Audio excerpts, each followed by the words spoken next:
Insulating a roof assembly is a great way to gain living space within a house's existing footprint.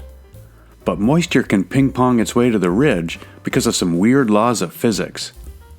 Here's a way to let moisture escape without compromising the air barrier. This Ridgeline vapor diffusion port is approved for code in climate zones 1, 2, and 3, and it works great in other places too.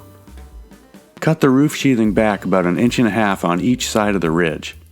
Cover the roof with roofing paper and cap the ridge cutout with a vapor-open roofing membrane that'll stop air and liquid water from getting in.